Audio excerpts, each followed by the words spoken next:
bom dia para você que nos recebe em sua casa, que nos acompanha semanalmente. Neste final de semana é celebrado o Dia do Agrônomo, o Dia de Nossa Senhora Aparecida e ainda o Dia das Crianças. Deixamos aqui um abraço muito especial para você que nos segue nas redes sociais, no YouTube e em nosso site. Você é nosso convidado para acompanhar o que será notícia no nosso programa de hoje. No Café com Prosa, você vai acompanhar uma entrevista com o presidente da FETAGRE, Nilton Macedo, falando sobre agricultura familiar. A tecnologia ajudando a desenvolver e aperfeiçoar as práticas da recuperação de áreas degradadas. No quadro De Olho no Mercado, o analista econômico Amado de Oliveira fala sobre a necessidade de um código ambiental no Brasil. E também o cuidado com o seu pet nos dias de altas temperaturas. E hoje você começa a acompanhar conosco uma série especial sobre a vitória do Brasil contra a febre aftosa. O programa Terra e Negócios está no ar.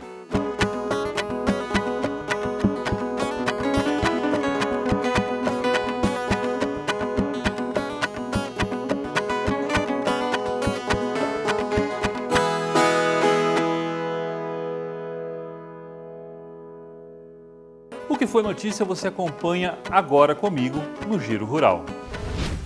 A produção brasileira de grãos deve alcançar o recorde de 245,8 milhões de toneladas na temporada 2019-2020. Isso de acordo com a primeira estimativa de safra da Companhia Nacional de Abastecimento, CONAB, divulgada nesta semana. A Associação Brasileira da Indústria de Arroz, Abiarroz, esclarece ao mercado consumidor que as suas indústrias associadas não têm qualquer relação com a fraude do arroz descoberta por meio da operação deflagrada nesta semana pelo Ministério Público do Estado do Rio Grande do Sul. A Abiarroz afirma ainda que essa prática criminosa não corresponde às atividades das suas associadas, que prezam pela qualidade e sanidade do processo produtivo. A Abiarroz manifesta seu total apoio à operação do Ministério Público do Rio Grande do Sul e espera que os envolvidos sejam responsabilizados criminalmente pela fraude do arroz. As exportações de milho alcançaram o recorde histórico para os meses de setembro em quantidade e valor. Foram embarcadas 6,5 milhões de toneladas, o equivalente a 1,1 bilhão de dólares. Segundo a Secretaria de Comércio e Relações Internacionais do Ministério da Agricultura, Pecuária e Abastecimento, MAPA, a safra de milho 2018-2019 foi recorde, o que aumentou a oferta do cereal e ampliou o excedente para exportação. Os embarques do milho também tiveram desempenho favorável no acumulado do ano.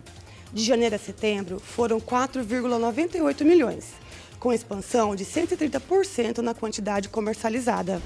A França não assinará o acordo União Europeia-Mercosul sobre questões agrícolas, alcançado pela União Europeia e os países do Mercosul, Brasil, Argentina, Uruguai e Paraguai, nas condições atuais, afirmou na última terça-feira, dia 8, a ministra francesa do Meio Ambiente, Elisabeth Borne. O presidente da França, Emmanuel Macron, disse no final de agosto que havia decidido bloquear o acordo União Europeia-Mercosul, acusando o presidente Jair Bolsonaro de minimizar as preocupações com as mudanças climáticas, atraindo críticas da Alemanha e do Reino Unido.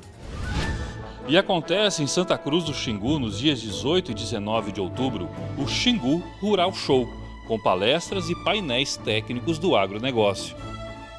E a Embrapa realiza em Sorriso, nos dias 26 a 30 de novembro, o curso de curtimento de pele de tambaqui e confecção industrial de manufaturados.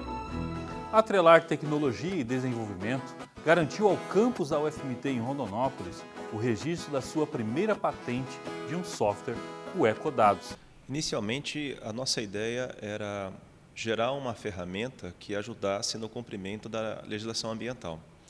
A ideia de que com o Código Florestal, que foi promulgado em 2012, a 12.651, a gente pudesse, a universidade, contribuir com algumas ferramentas que viabilizassem que a recuperação de áreas degradadas, que é um elemento dentro do Código Florestal, fosse cumprido. E também, nesse contexto, trabalhar com projetos de extensão, de pesquisa científica, trazendo os estudantes da graduação e pós-graduação para essa temática. Estabelecemos até uma metodologia de desenvolvimento, começando por uma fase de prototipação que o pessoal da própria Engenharia Agrícola e Ambiental fizeram, e nós de sistemas de informação entramos com a parte de codificação, escrita em código de desenvolvimento de software. Ao todo foram 2 anos e meio para chegar no desenvolvimento. A ideia é que haja uma gestão de projeto, haja uma possibilidade do técnico, durante a execução de algumas etapas do PRADA, que é o projeto de recomposição de áreas degradadas e alteradas, que ele possa, durante a execução desses projetos, que ele possa medir o seu desempenho e ter tempo de fazer alguma adequação se necessário. Foi desenvolvido já pensando, né, em ir para o mercado, em outras pessoas usarem, alguns já até testaram, né, pessoas aí da sociedade, técnicos e tal, alunos de disciplinas, né, que aplicam durante a disciplina, e a intenção é tornar ele, né, uma ferramenta útil para a sociedade. Nós temos uma versão Android, né? Então na Play Store nós vamos disponibilizar e vamos divulgar para que as pessoas do Brasil inteiro possam utilizar essa versão. Talvez a gente consiga fazer também uma versão em inglês, espanhol e também repassar para outros países, porque a nossa ferramenta não é fechada apenas internamente, para projetos que ocorram no Brasil. Pode ser utilizada, é flexível, e pode ser utilizada para outras circunstâncias em outros países. Para a universidade, é tornar sustentável, auxiliar, né, nas finanças, né? Isso é bastante interessante. A área degradada é algo que é inconveniente, não só para quem trabalha no setor ambiental, mas também para o próprio proprietário rural, porque ele vai ter menos terra fértil, ele vai ter menos água na sua propriedade, e também para quem mora na cidade, porque ninguém quer, por exemplo, aqui em Rondonópolis, passear no cais, que é um atrativo turístico aqui na nossa cidade, e ver o Rio Vermelho, que é o nosso rio principal, ver o Rio Vermelho cheio de bancos de areia, o Rio Vermelho com uma água turva, com uma água de baixa qualidade. Então, a recuperação dessas áreas vai atender a toda a sociedade e também vai atender, obviamente, a biodiversidade, né? As plantas e os animais precisam, né, de um ambiente saudável para que a gente possa ter essa natureza bonita que temos aqui no nosso estado. E no próximo bloco você acompanha conosco a entrevista do Café com Prosa com Nilton Macedo, presidente da FETAGRE.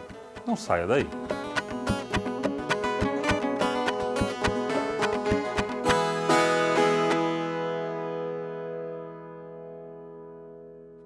Estamos de volta e você acompanha agora a entrevista de Nilton Macedo, presidente da FETAGRE.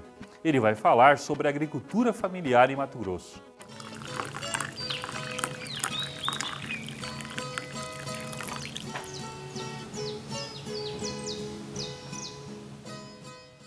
A agricultura familiar aqui do estado de Mato Grosso, ela vem aí desenvolvendo um trabalho muito importante, principalmente aí no desenvolvimento do estado e na economia do estado também. A participação, Cosme, da mulher, principalmente a agricultura familiar, ela é muito forte no meio rural. Principalmente aí no que traz a questão da bacia leiteira, da produção do leite. Ela é a primeira que acorda lá na sua residência, lá desde fazer o cafezinho cedo, na parte da manhã, aí, 4 horas da manhã, que aí seu esposo vai tirar o leite, e tem maior parte delas que elas mesmo que ordenham o gado, é ela que tira o leite, é ela que toca o negócio. Então, principalmente a mulher na agricultura familiar, ela é muito forte. Tem muitas cooperativas, e não só cooperativas, associações também.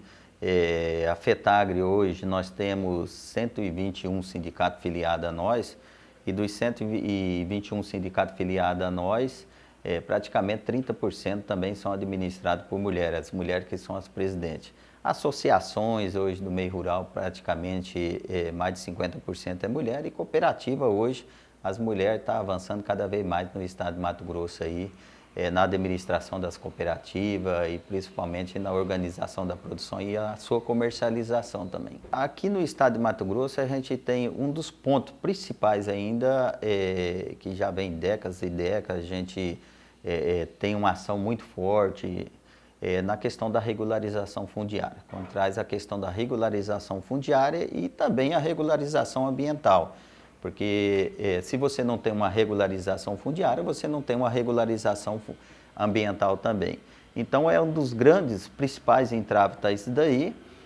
A questão do crédito, que a gente tem no estado de Mato Grosso, é um dos únicos estados a nível nacional, que obriga para pegar um crédito que é você ter uma APF.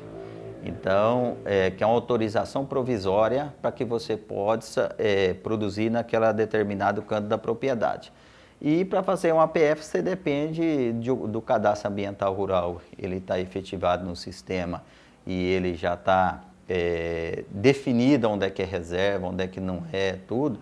E nessas questões entra também a questão da regularização fundiária. Porque para você ter a questão do cadastro ambiental, você tem que ter a regularização fundiária. E aí para ter a PF, você tem que ter a regularização fundiária e também a regularização ambiental. Então isso é que trava, uma puxa a outra. E principalmente um estado que é diferencial dos outros, porque quando você vai a Brasília, todo mundo vê o estado de Mato Grosso como o agronegócio, que é a grande escala de produção, né, que a produção ou ela seja aí através de pessoa jurídica, ou que seja pessoa física também, mas é uma grande escala de produção. E na realidade não é bem isso. O estado de Mato Grosso nós temos só INCRA, que é governo federal, que a gente tem assentado no estado de Mato Grosso, nós temos aproximadamente 97 famílias. Aí tem mais que são do Intermate, 1.000 famílias. E aí a gente tem mais aí que chega a quase 3.000, que é via Intermate, a gente tem o crédito fundiário, que também é um programa social também, que tem mais aí, mais de 6.000 famílias assentadas. Então passa de 100.000 famílias aí, da agricultura familiar só em programas sociais de reforma agrária. Então, e esse daí é o que a gente está aí tentando ver a possibilidade de mais rápido possível a gente regularizar essas famílias para que eles tenham acesso ao crédito, à regularização e principalmente a questão ambiental. Olha, das 100.000, nós tem aí aproximadamente, não vai chegar a 20% disso, dos assentamentos antigos, assentamento de 40 anos que vem aí essas famílias, tem até de 40 anos, outros bem para menos, outros para mais, a gente tem uns 20% que já está recebendo o seu título definitivo. Dessas questões dos que não recebeu o título definitivo ainda, em processo de regularização, a gente tem aproximado aí mais uns 25%. Então, a gente tem aí 45% que está em processo praticamente de finalização já de pegar seu título. Mas a gente tem um problema muito sério nessa mesma parte dessa regularização, que é a questão dos assentamentos, que foi feito um pouco mais antigo, há 15 anos, 20 anos atrás, que fazia as reservas coletivas.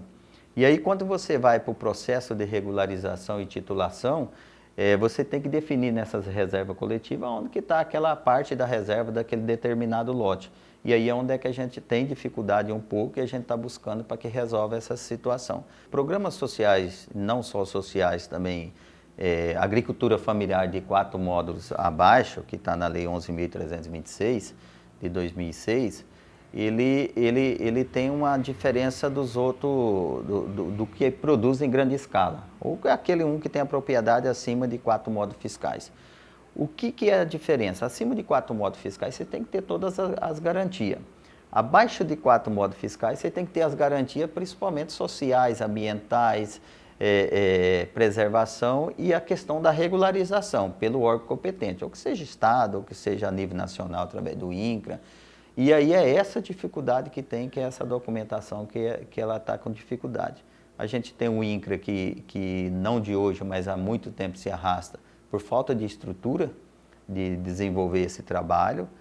No Estado já avançou bastante, a titulação das áreas dos assentamentos do Estado ela já está bem mais avançada, já está bem mais consolidada, mas o crédito fundiário a gente conseguiu, no final do ano passado, através de uma resolução, a gente conseguiu organizar mais a questão documental, a questão de pagamento e tudo, resolvemos boa parte, mas no INCRA ainda, pela essa deficiência de estrutura, de recursos e tudo, a gente está tendo dificuldade no Estado, e não só no Estado, a nível do Brasil também. Se voltar aí a uns 12 anos atrás, 15 anos atrás, naquela época tinha o aval cruzado, tinha um fundo garantidor, né? E agora, hoje, não tem no Estado, não tem ainda essa previsão desse fundo garantidor. Porque quando tem uma diferença, assim, a gente, para entender o processo, a gente tem que estar a par das resoluções. Quando você pega um assentamento que é do INCRA, tem dificuldade do governo do Estado até criar um fundo para que garante isso. Por quê? Porque é um assentamento federal, a terra é federal, Os processos é todo fluido federal. Ela já é do assentado, não? Não é do assentado. Não? A terra só torna... Porque o que acontece? Quando ele assenta, ele vai para a RB, que é a relação dos beneficiários. Após a RB, ele vai para a sua homologação, dizer qual que é o lote que é o seu, onde que você vai poder explorar. E nesse período ele recebe o CCU, que é Contrato de Concessão e Uso. Então o assentado ele simplesmente tem um contrato de concessão e uso de uma área que é da União ou que ela seja do Estado. Esse documento não serve para ele acessar o crédito? Parte. Ele serve para acessar o crédito que nem Pronaf-A, que é o crédito inicial, e o A/C, e a sua habitação. Fora disso, que é o início da produção dele, ele só tem esse recurso. Fora esse daí, aí ele existe, aí já tem que ter garantias, tem que ter... É a mesma coisa do grande. Não é bem a mesma coisa, porque o grande, ele praticamente ele tem que ter garantia 100% do financiamento dele. O pequeno já não, o pequeno que eles falam 3 por 1. De cada 3 financiados, ele tem que dar 1 de garantia. Então é um pouco diferente. Então a diferença que tem é essa. Mas a dificuldade é isso, que quando ele sai do início do assentamento, que ele tem o CCU só, aí ele não tem como dar garantia de nada. Porque no CCU, que é o contrato de concessão e uso, é bem claro. Ele tem o contrato daquela área que ele foi assentado em cima, ele tem o uso daquela área, mas ele não pode dar de garantia, ele não pode vender, ele não pode fazer nada. Então, essa é a diferença que tem. Quando que ele passa a ter o direito de qualquer proprietário e passa a ser proprietário? A partir do momento que faz a titulação, a partir do momento que dá baixa nas causas resolutivas, aí ele passa a ser propriedade, sai do domínio do INCRA. De quantos anos? A lei fala que até 20 anos, né, antiga. Hoje ela fala que até com 10 anos de assentado ele pode ser isso. Ele pode já receber seu título definitivo. Após 10 anos ele pode emancipar o assentamento e já dar baixa nas causas resolutivas. Mas infelizmente assentamento com 20 é aquilo que eu já falei. Tem assentamento com 40 anos que não foi feito ainda. O jovem hoje, nós está tendo mais facilidade dele permanecer no meio rural. Primeiro pelas questões aí econômicas do país, as questões de desemprego, essa coisa, então a gente está conseguindo mais. Outra, a sucessão rural hoje, para a agricultura familiar, ela está com muito mais facilidade do que a gente voltar aí há 8, 10 anos atrás. A juventude, principalmente a qualidade de vida, hoje é muito importante isso, a alimentação. E a juventude, eu não sei se é a era que a gente está hoje, da comunicação, a era de tudo, tecnologia, digital e tudo. A juventude hoje ela está mais presa, talvez, num celular, nenhum aparelhinho ali. E ele, no meio rural, ele se sente mais, parece que ele se sente mais aí liberto, mais libertado, tem mais comunicação. Eu ando muito no estado de Mato Grosso, não tem canto nesse estado de Mato Grosso que eu já não fui. E a gente vê a felicidade da juventude quando ela está no meio rural. Nós fazemos os nossos eventos, as nossas capacitações nos municípios, em assentamento hoje, tem muito mais participação, parece interessante, é mais participação de jovem e mulher. Principalmente o homem lá e terceira idade é muito mínimo, mas a juventude, inclusive nós estamos agora essa semana, são 10 dias de evento, nós estamos lá em Rio Grande do Sul, que nós estamos só do estado de Mato Grosso aqui, nós estamos com 10 jovens lá participando da preparação do Encontro Nacional da Juventude, que vai acontecer o ano que vem. Então lá todo o país está lá.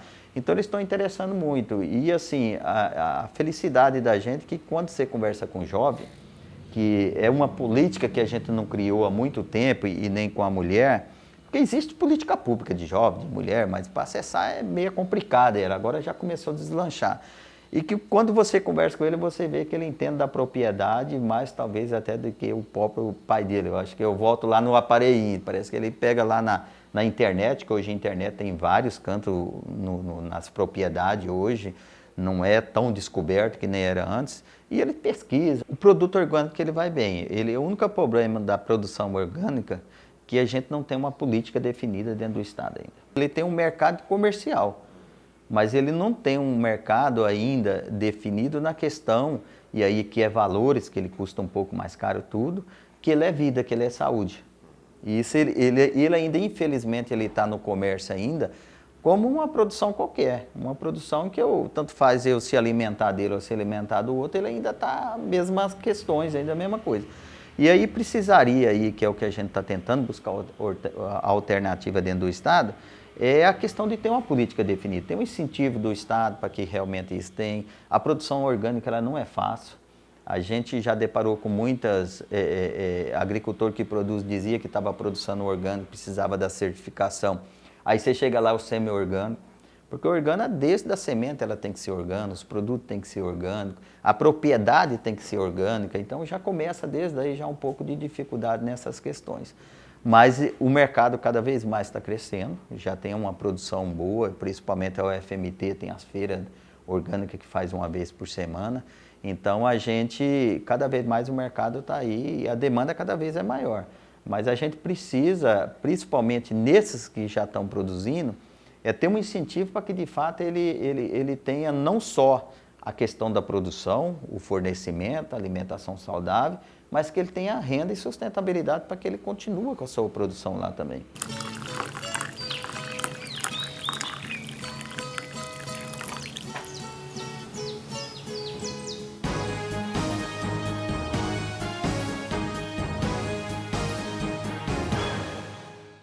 Bom dia. Todos nós sabemos como o Brasil é expert em criar problemas para o seu próprio desenvolvimento. Vejam, senhores, que essa semana o ministro Tarcísio da Infraestrutura percorreu todos os caminhos da burocracia pedindo um marco regulatório para o licenciamento ambiental. Pois bem, isso nos remete a um outro tema.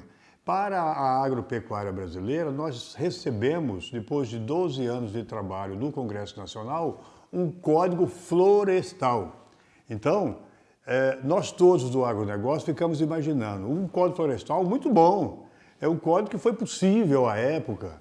Porém, se um código florestal é bom para o meio rural brasileiro, por que não um código ambiental em que o código florestal é tão somente um componente de um código maior, que regulamente todas as questões, a relação do homem com a natureza para todos os cidadãos brasileiros.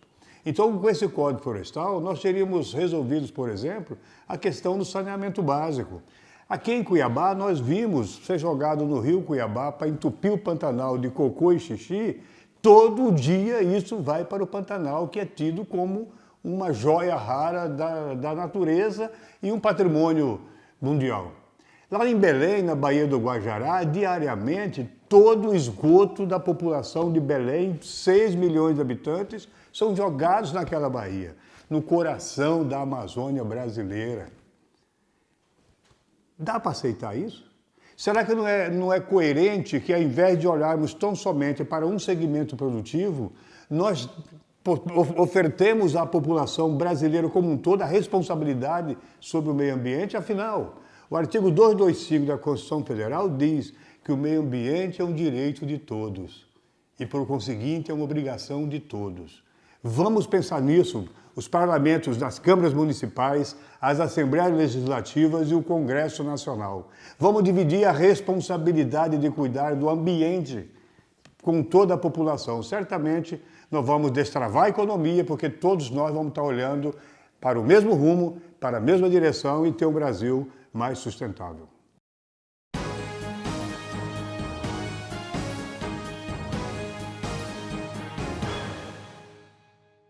Para que a comercialização e exportação de produtos alimentícios seja permitida no Brasil e em mercados mais exigentes, os produtos precisam passar por critérios de análise da Inspeção Federal. O laboratório é credenciado pelo Ministério da Agricultura e acreditado pelo Inmetro para realizar a análise de água, microbiológica e físico-química e de alimentos de produtos de origem animal. Nós atendemos o Serviço de Inspeção Federal, Estadual, Municipal e também o controle de qualidade das empresas. É aqui que entra a importância de laboratórios de controle de qualidade de alimentos. As empresas encaminham também as amostras, de acordo com que o fiscal também faz a coleta dessas amostras, e é um controle que eles fazem diretamente da empresa para comparar os resultados, tanto do serviço de inspeção quanto o que o controle de qualidade realiza. Há 25 anos atuando em Mato Grosso, o Laboratório de Análise de Alimentos, LAPOA, é o único do estado com certificações que garantem a qualidade e a sanidade de produtos alimentícios, como carnes bovina, suína, de aves e água. É o único credenciado pelo Ministério da Agricultura e também para realizar a amostra de microbiologia para os Estados Unidos. Nós fazemos análise microbiológica e fisicoquímica de água, né, carne e derivados, leites e derivados, peixe e derivados, mel e ração. Além de atender o interior do estado, o Lapoa tem demandas de Rondônia, Acre e do sul do Pará. Por ano, o Lapoa realiza uma média de 80 mil provas em alimentos e água. Você sabe o que é hipertermia e quais as consequências no seu animal de estimação? Acompanhe comigo no Momento Pet. Olá, hoje estamos aqui com a doutora Márcia Câmara. Ela é veterinária, especialista em cirurgia. Com essa época de clima seco, quente, o que a senhora indica para um tratamento que ele possa ser melhor atendido nessa época do ano? O calor, o animal eles não soam. Então, eles têm necessidade de beber muita água, né, e transferir esse calor pela boca. Então, muitas vezes ficam muito ofegantes. É importante que eles estejam num lugar fresco. O sol, né, acaba sendo muito agressivo, né? Então, às vezes, eles podem até sofrer uma hipertermia, que é o excesso de calor, né? Então, o próprio calor do sol, de um carro, às vezes a pessoa vai rapidinho em algum lugar, deixa o animal no carro. Aquele calor junto com o ambiente fechado é extremamente prejudicial para um cão. E essa troca de calor, ele faz através do abdômen, né? Que ele deita no chão, no ambiente gelado. Então é importante que nessas horas, às vezes, a barriguinha dele esteja tosada, para que facilite essa troca de calor. Às vezes o pelo em si, né, nem tem tanto problema, é mais nas áreas abdominais, né, que ele consegue estar se refrescando. Essa aqui é a Mel, né, é uma cadelinha de raça longa. Quando o animal está tosado, ele acaba tendo menos essa ofegante, né, então é uma forma de troca mais rápida de calor. Então ela mantém ela com o pelinho mais baixo, já para facilitar, né, essa troca. E o animal se sente mais confortável. E tem animais que determinadas raças, né, que o calor ainda acaba sendo mais prejudicial ainda, porque junta com a gordura, né, e aí os animais braquicéfalos têm um estreitamento um pouco mais da boca e aí eles de respiração um pouco mais difícil. É os que têm focinho curto, né? Então os pugs, os bulldog francês, eles sofrem ainda mais com o calor, por conta justamente, ele tem um problema de respiratório muito mais proeminente que os outros. Então a troca acaba sendo mais forçada, então ele respira com mais dificuldade, ele tem essa troca com mais dificuldade do que os outros, né? Então é normal um animal no calor ficar respirando com a boca aberta. O olho muito vermelho mostra um sinal de desidratação muito forte, tá? Então prestar atenção, né, na mucosa da boca, né? Ela também, ela vai ser extremamente vermelha, às vezes podendo até ficar cianótica, que é tipo roxa. Aí já tá, o oxigênio já tá quase nulo. Aí é quando vai ficando roxa, né? Então você tem que procurar correr, botar esse animal num ar-condicionado, fazer ele melhorar essa troca de calor, entendeu? Para que você consiga estabilizar e retornar, né, nos parâmetros normais do cão. O fato de passear com eles, de repente, numa calçada quente, existe algum cuidado com as patinhas, com essa parte que é mais sensível da barriga, de repente?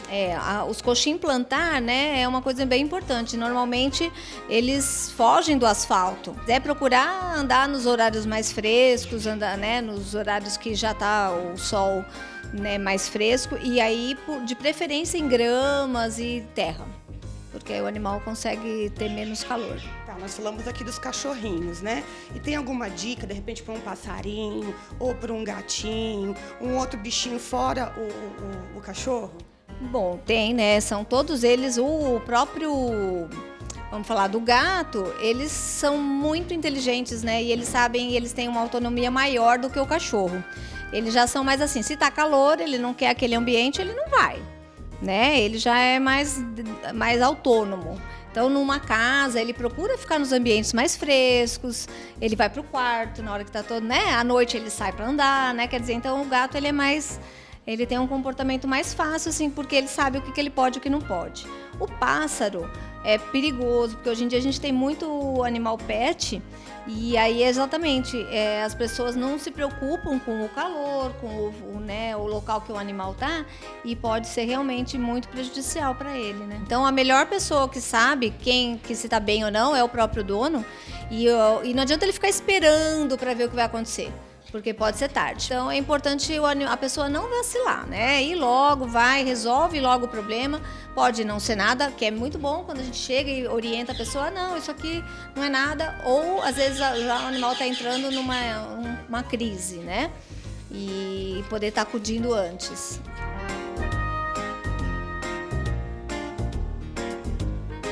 E no próximo bloco você vai acompanhar conosco o primeiro episódio da série que conta a história da luta do Brasil contra a febre aftosa. Não saia daí!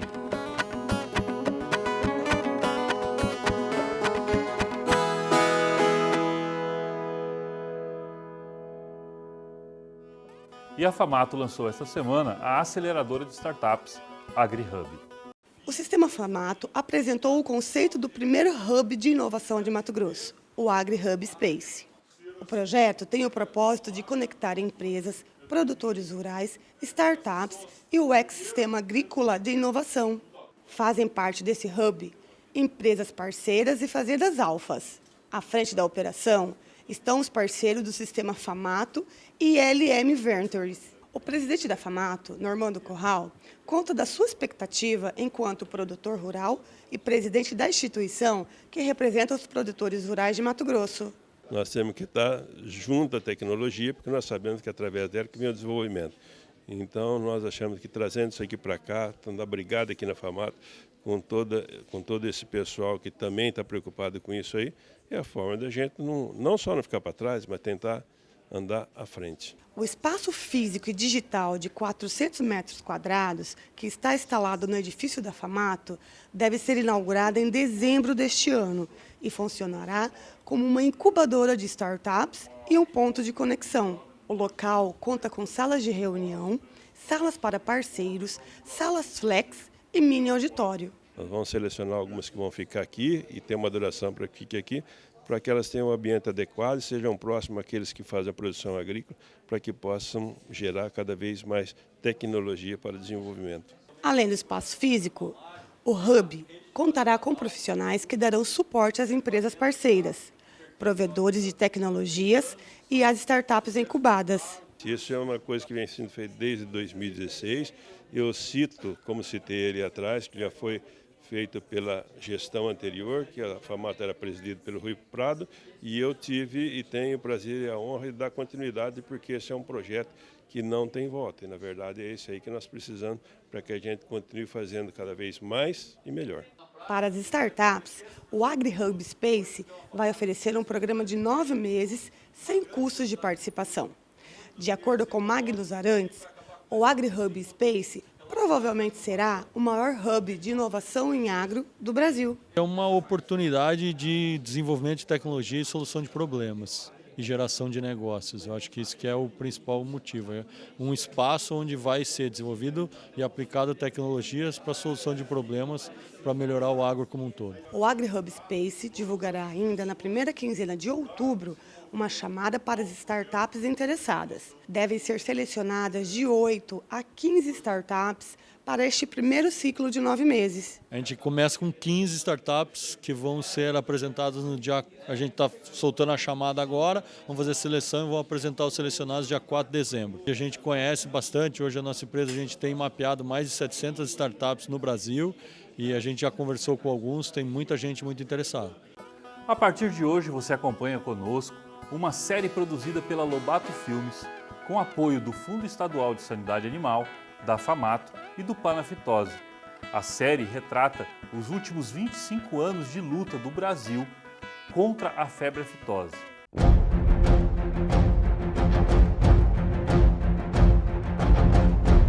Com cerca de 218 milhões de cabeças de gado leiteiro e de corte, o Brasil tem hoje o maior rebanho comercial do mundo. A qualidade da carne e a genética do gado brasileiro romperam fronteiras. Hoje, exportamos genética e animais vivos para o mundo e somos o maior exportador de carne. famílias de mais de 140 países recebem este produto genuinamente brasileiro.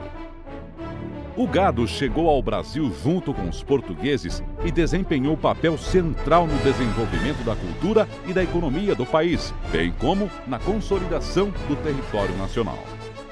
Em 1914, uma carga de 1 tonelada de carne bovina, destinada à Inglaterra, foi registrada e marcou a primeira exportação de carne brasileira. Entre os anos de 1997 e 2017, a produção e exportação de carne bovina mais do que dobrou no país.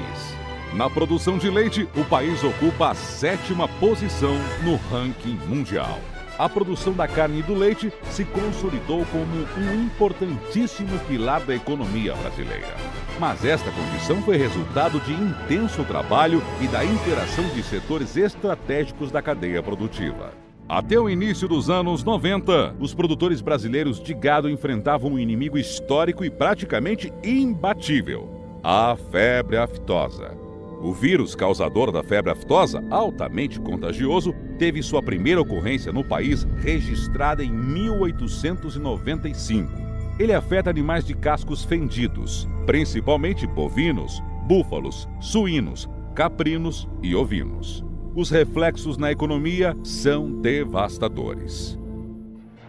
Por causa de focos da febre aftosa ocorridos em 2001, a Grã-Bretanha foi obrigada a sacrificar cerca de 6 milhões de cabeças de gado. Um prejuízo que ultrapassou $1 bilhão em valores da época. A ausência de políticas para o setor e de um programa de combate sistemático à doença deixavam os produtores brasileiros abandonados à própria sorte e representava um grande entrave para o desenvolvimento da pecuária no país. Este quadro mudou radicalmente a partir da organização do sistema de defesa agropecuária e o uso de estratégias eficazes. Sob a coordenação do Ministério da Agricultura, Pecuária e Abastecimento, com a participação direta e ativa dos serviços veterinários estaduais e do setor agroprodutivo, foi desenvolvido e implantado o Programa Nacional de Erradicação e Prevenção da Febre Aftosa. Seguindo as diretrizes estabelecidas da Organização Mundial de Saúde Animal e do Plano Hemisférico de Erradicação da Febre Aftosa, o programa adotou estratégias eficazes e o uso de metodologias sempre baseadas em princípios técnicos e científicos. A obstinação, a determinação e o compromisso, tanto do governo quanto do setor privado, transformaram em realidade o que era considerado utópico por muitos: a erradicação da febre aftosa de todo o território nacional. Inicialmente, muitas pesquisas foram desenvolvidas sob a coordenação do Centro Pan-Americano de Febre Aftosa para conhecer bem o comportamento da doença. O Ministério também estruturou uma rede de laboratórios, os LANAGROS. Muitos investimentos foram feitos na melhoria de diagnósticos, na produção, distribuição e utilização de vacinas de qualidade. As propriedades rurais começaram a ser cadastradas à medida em que se iniciou o processo de imunização dos rebanhos. No plano estadual, as antigas coordenações operacionais ganharam apoio e estrutura específica para melhor enfrentar o problema. Os setores público e privado se uniram na luta contra a doença. Decidiu-se pela regionalização das ações e, sob a coordenação do MAPA, os circuitos pecuários foram organizados. A partir deles, foram implantadas as zonas livres de febre aftosa, com predomínio do uso de vacina, que evoluíram de forma progressiva até alcançar todo o país. Com o uso massivo e sistemático da vacinação de bovinos e búfalos, a ocorrência da doença logo começou a regredir e passou a ocorrer com esporadicidade no país. O último foco de febre aftosa no Brasil foi registrado em 2006 e serviu para aperfeiçoar um programa vitorioso. O país agora se prepara para a etapa final da erradicação, onde planeja retirar a vacinação contra a febre aftosa de forma regionalizada e progressiva. A meta agora é suspender a vacinação e ampliar a zona livre sem vacinação, com reconhecimento internacional e vencer a última etapa do processo de erradicação da doença em todo o território nacional até 2023. O trabalho será árduo e exigirá o esforço de todos para que tenha o devido sucesso. O fortalecimento do Serviço Veterinário Oficial Brasileiro, das ações de vigilância e a participação ativa do setor privado serão fundamentais. Governo, setor privado, centros de ensino, pesquisa e extensão, trabalhando juntos para oferecer ao país e ao mundo um alimento de qualidade, ajudando a fazer do Brasil um país cada vez mais forte.